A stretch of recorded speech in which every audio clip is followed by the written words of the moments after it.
Hey, welcome into Texans on Tap. I'm Brandon Strange. That's Josh Jordan. Follow him on X at Josh Jordan 975 and read him daily on sportsmap.com.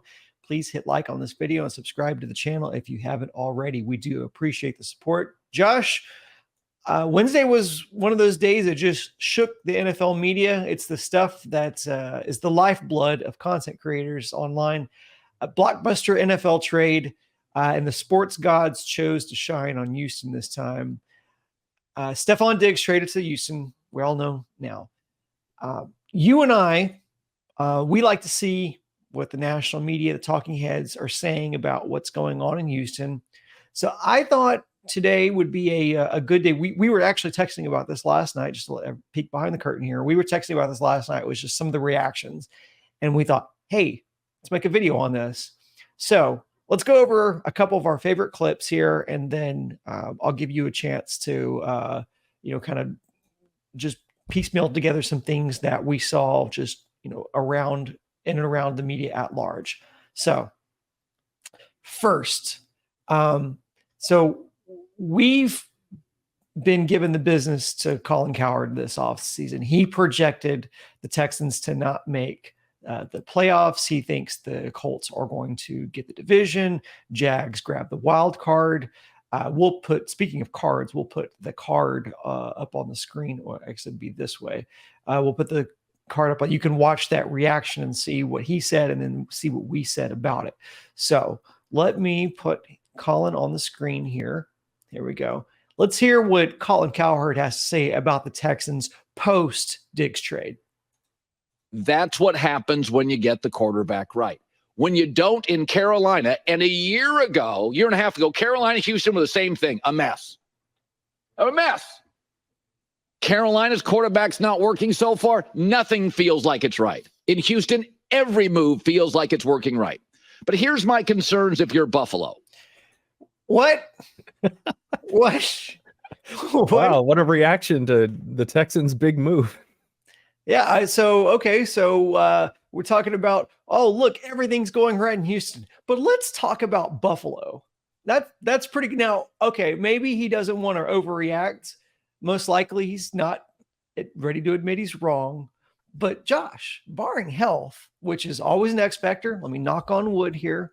In my opinion, this ad makes him dead wrong. I can't imagine a world in which, I'm putting the Colts aside, like I can't imagine a world in which this doesn't make the Texans a decided favorite over at least the Jags to make the playoffs. I totally agree. And Vegas agrees with you. It's not even that close. We'll get into that a little bit later. But yeah, I guess there's two ways you can look at this story. You can do it from the Texans lens, or you can do it from the Bills, and Colin decided to go with the Josh Allen angle and go that way with it. But it's no surprise he's not going to play up his opinion on the Texans when it's looking like he's going to be wrong. And it's not just about making the playoffs. I think we talked about it in the other video. He did that herd hierarchy where he named his top 10 teams coming into the year, and the Texans didn't crack the top 10. In fact, not a single team in the AFC South cracked the top 10, but somehow the Minnesota Vikings were in there at 10. And he also had, the Packers in there as well, and the Lions. So he had 3 teams from that division in his top 10, but the Texans were nowhere to be found. So I'm not surprised. Colin, he was down on the Texans and Stroud early, and then he kind of came around as CJ started doing his thing last year. And then now that we're back to the offseason, he's looking at the Texans with that first place schedule, and he thinks they're going to fall back a game or two. So, if that's how he feels, that's how he feels. But I think Diggs is a big difference maker. So I'd like to hear his actual thoughts on this instead of just going over to the Bills side of things. Yeah. Well, and maybe we will, in fairness. In fact, I project we will later in the season when he has to eat crow and do the what Colin was wrong about segment. I feel like that's definitely going to be a part of that content. Okay. Now, speaking of conflating the topic with another team, because we can't just talk about the Texans because I guess they're not sexy enough. Another guy guys that we react to from time to time is Skip and Keyshawn. Keyshawn, a friend of Sports Map YouTube channel. Keyshawn. That's right. That's exactly right. So we did a video a few weeks back. We were reacting to them, and they both took offense to Dalton Schultz, saying that he felt like he was in a zoo when he played for the Cowboys because there was a two-way mirror in the gym where fans could come through on tours and watch the players working out in the gym. So he just said he felt like he was in a zoo. Now, Skip and Key slanted it as Schultz was taking shots at the Cowboys organization because he used the word zoo, inferring that he was saying that the organization was in disarray. You and I both kind of felt like that was more of a projection than it was an actual analysis of what he actually said in the context. We thought that was nonsense. You can go back and watch the reaction. We'll also put that card up as well right now if you want to watch that video. Let's see what Skip and Key had to say about the Texans and how they now compare to the Cowboys, because I guess apparently that's a thing we have to talk about. So here's what Skip and Key say about the Texans now versus the Cowboys after the Diggs trade. Kansas City's at the top, but it's going outside of that. Some people going to pick Houston. Some people going to pick Baltimore for the number 2 slot in the AFC. All right. I cannot fight you on this one at all. The Texans, as we speak, right here, right now, as is, are better. I'll just say they're a little better than the Dallas Cowboys. Cowboys, they're a lot better. Well, whoa, okay. All right. Now we know that Skip's a big Dallas Hawk. Now he is down on how Dallas is run, which I think was part of the sensitivity with Dalton Schultz comments. That's why I think we think he was a little overreactive there. But what are your thoughts on, Key's basically saying they're way better than the Cowboys at this point. But just the fact that Skip is conceding that the Texans, in his estimation, are a little better. I am shocked. I mean, Skip's one of those guys that'll just go down with the ship with the Cowboy. All last year, he was saying they were the best team in their division, even though the Eagles got off to a good start. And then Skip looked, a little more accurate as the season went on when the Eagles kind of fell off and the Cowboys finished strong in the regular season, but then just flopped in the postseason against the Packers. Skip is a huge Cowboys fan. And the other thing, he is a Houston hater. That is a big part of it too. He is no fan of Houston. He's an Oklahoma Sooners fan. He hates the Texas Longhorns. He kind of, hates everything Texas except the Dallas Cowboys. So I'm shocked he's saying that, but it's just the reality of the situation. And if you watch that whole video, they kind of go through every position group. They compare all the Texans receivers to the Cowboys. They talk about Laramie Tunsil on the offensive line. They talk about the defense, Danielle Hunter and Micah Parsons. And I mean, they go through it all. And the Texans, they have the better roster. Key's just saying what's factually correct. But it's refreshing to hear Skip actually come around on this. But that also tells you that's the reality of the situation. For Skip to actually give in on this, it's just true. The Texans have better players. And the other thing I want to hit on too, a big part of it, not just the organization, Brandon, that he's upset with the Cowboys. He doesn't like Mike McCarthy, their head coach. He didn't like it when he was hired. He hasn't really liked what he's done. He talks about him being a bump on the log on the sidelines, and he loves D'Amico. Who wouldn't love D'Amico? I mean, D'Amico commands the respect of his team, and he's so calm and collected on the sideline. It's amazing. So that's a big part of it too. The coaching, the Texans got him there. And I'm going to go to the GM level too, where I give the edge to the Texans. Nick Caserio, that was just a masterful trade that he pulled off for Stefon Diggs. Some people are concerned with his age and that kind of thing, but I'm not. I think they're going to use him in the slot a ton. Julian Edelman's a guy into his 30s that was very effective. Outside of that year, we had the ACL injury. So I think that Caserio just really pulled off a great move here. That's a good deal. You give up a second round pick. They were going after Keenan Allen. They were offering a third. You end up getting Diggs for a second. And Diggs is a little bit younger than Keenan Allen. So I think it's a good fit.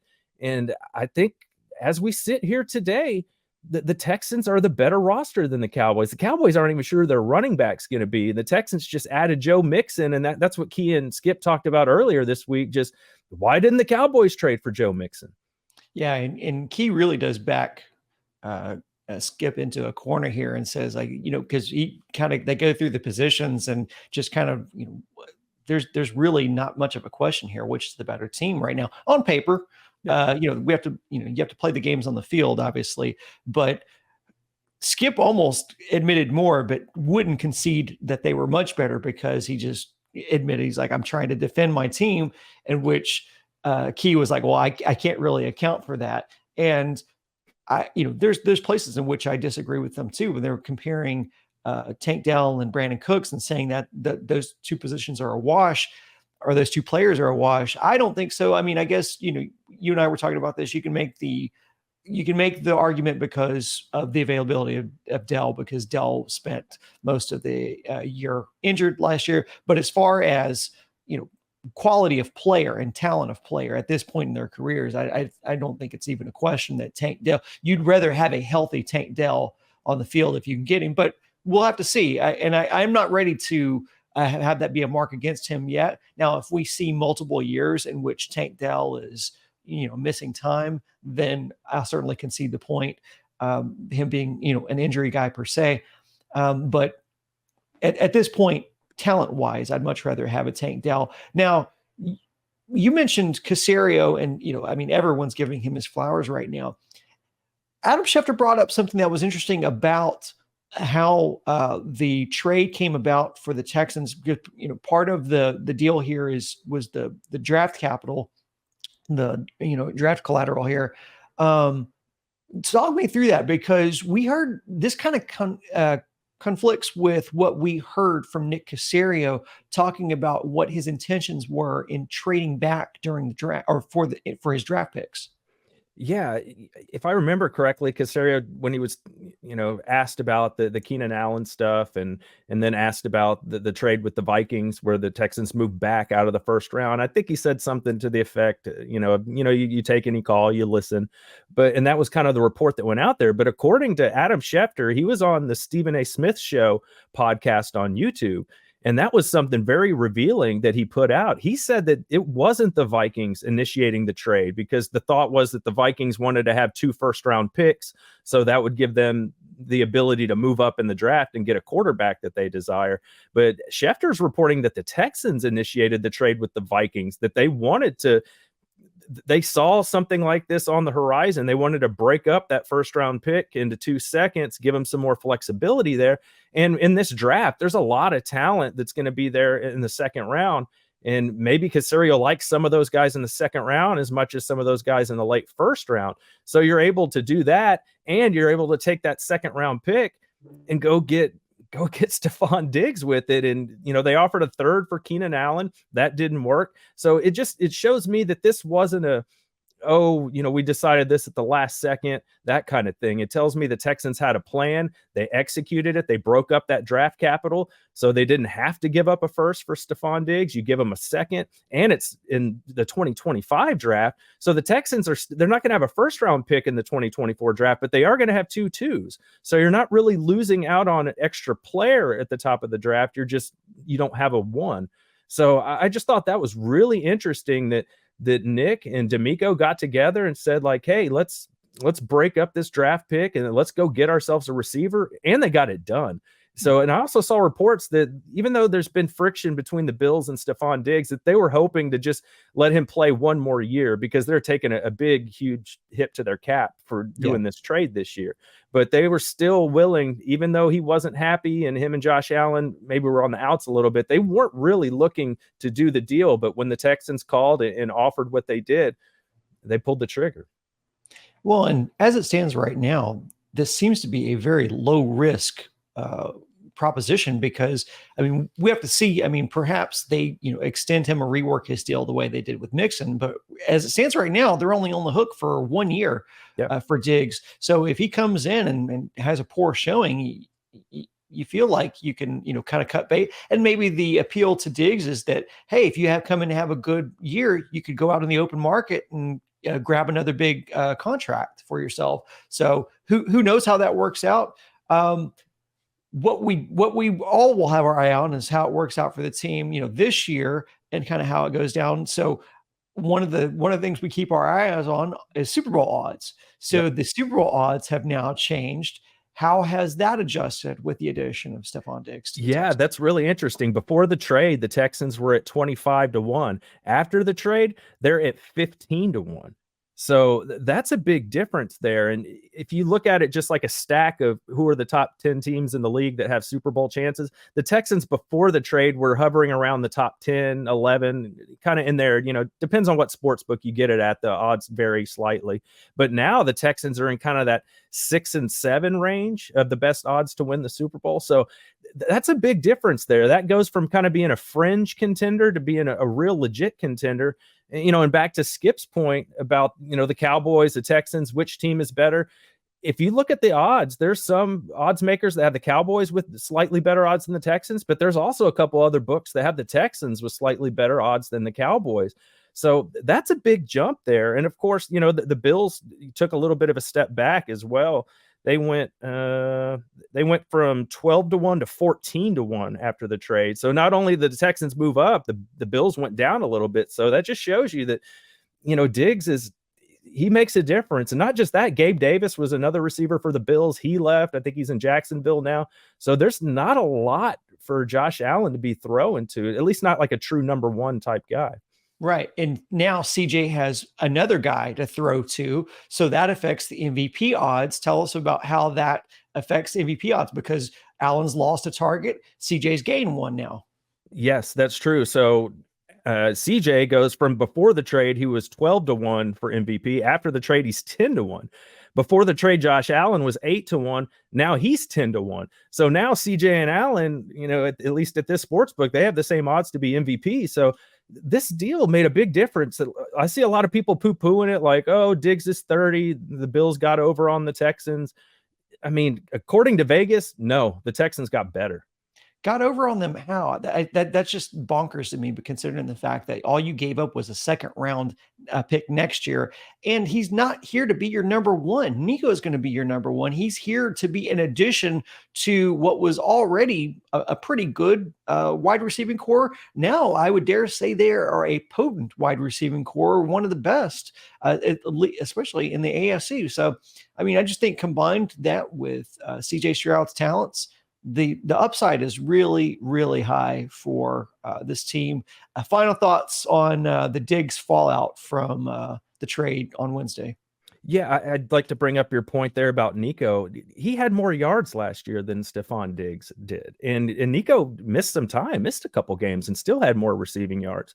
So when we talk about the age 30 stuff, there's something to it. If you look at the top 10 from last season in receiving yards, there was only one guy that was 30 years old. And that was Mike Evans. It was in the top 10. So there is a thing where, yeah, around 30, it does start to fall off a little bit. But I think the Texans are going to use Diggs maybe kind of like Julian Edelman was used in his 30s, kind of like I mentioned earlier, because I think he's a great slot fit. I think they're going to kind of interchange Tank Dell and Stefon Diggs in the slot, kind of be able to confuse defenses a little. Because here's the slot percentage from last year. This kind of surprised me for the Texans and for Diggs. So Robert Woods was in the slot more than any other receiver percentage-wise for the Texans last year at 57%. Coming in second was Noah Brown at 39%. And then you see Diggs with Buffalo last year. He was in the slot 36% of the time. But I found it really interesting that Tank Dell was only in the slot 29% of the time. Collins with the least at 20%. So I don't think it's a given that, Diggs is out wide and Nico's out wide and Tank's going to be your slot. I think there's a strong possibility that, especially knowing Casario's background and Edelman and the Patriots, and the fact that they went after Keenan Allen, who specializes in the slot too. He can get open quick. I think we might see a bit of Diggs in the slot here, which it can prolong guys' careers, because when you're in the slot, you're often going against the, second, third best corner on the team. So you kind of have a mismatch there. And, Nico's probably going to have that true number one cornerback on him outside. So I think that could help the Texans a lot. I think it's very smart. And I do remember when they asked D'Amico, like, what do you look for with wide receivers? I believe it was at the combine. He was just like, I want guys that can get open. That's what we look for. So I wasn't surprised that you look at Keenan Allen, you're like, oh yeah, he's good at getting open, even though he's in his 30s. And he had a great year last year. It's just he missed some time, so he wasn't able to finish in the top 10.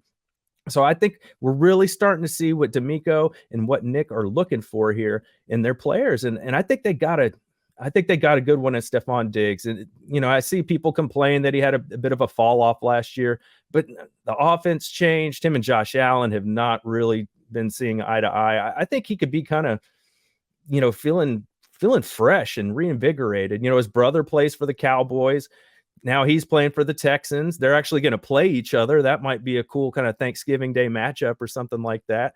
So I just think about Diggs too. He played his football in college at Maryland.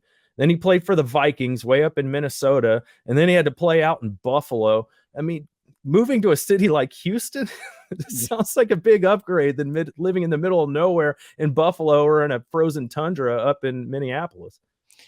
It's funny when we're talking about Nick Caserio valuing guys that can get open. Well, what's one of the easiest ways to get open? Well, it's to have other targets on the field that the defense has to respect.